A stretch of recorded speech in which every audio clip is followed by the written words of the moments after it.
लोहार गल्ली कागल इथल्या एका जुन्या वाड्यात भिंत कोसळून एका 38 वर्षीय महिलेचा मृत्यू झाल्याची धक्कादायक घटना कागलमध्ये बुधवारी रात्री घडली आहे। उर्मिला उदय कुलकर्णी वय वर्षे 38 असं मृत महिलेचं नाव आहे। या भीषण दुर्घटनेतून त्यांचा 13 वर्षाचा मुलगा सुदैवानं सुखरूप बचावलाय। लोहार गल्ली कागल इथल्या एका जुन्या वाड्यात भिंत कोसळून एका 38 वर्षीय महिलेचा मृत्यू झाल्याची धक्कादायक घटना कागलमध्ये बुधवारी रात्री घडली आहे। उर्मिला उदय कुलकर्णी वय वर्षे 38 असं मृत महिलेचं नाव आहे। या भीषण दुर्घटनेतून त्यांचा 13 वर्षांचा मुलगा सुदैवानं सुखरूप बचावलाय।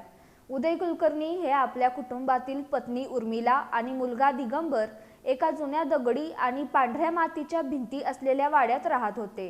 बुधवारी रात्री जेवण झाल्यानंतर उदय कुलकर्णी हे काही कामानिमित्त घराबाहेर गेले होते। दरम्यान उर्मिला या बेडरूममध्ये झोपल्या होत्या, तर त्यांचा मुलगा दिगंबर हा जवळच मोबाईल पाहत बसला होता। रात्री 10:30च्या सुमाराला सततच्या पावसामुळे कमकुवत झालेली मातीची भिंत अचानक घरातील पत्रा आणि कौलांवर कोसळली।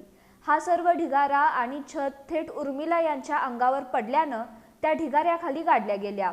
घरावर ढिगारा कोसळल्यानंतर 13 वर्षांचा मुलगा दिगंबर यानं प्रचंड धैर्यानं त्या ढिगाऱ्यावरून चढून कसाबसा घराबाहेर रस्ता काढला। त्यानं तातडीनं शेजाऱ्यांना या घटनेची माहिती दिली।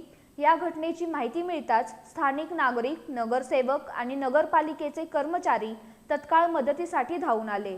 सर्वांनी मिळून युद्धपातळीवर ढिगारा उपसण्याचं काम सुरू केलं। सुमारे 1.5 तासांच्या अथक प्रयत्नांनंतर उर्मिला यांना ढिगाऱ्याखालून बाहेर काढण्यात यश आलं।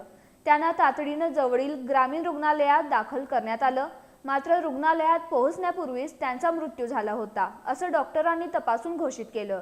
या घटनेमुळे कागल परिसरात आणि विशेषतः लोहार गल्ली भागात मोठी हळहळ व्यक्त होतीये।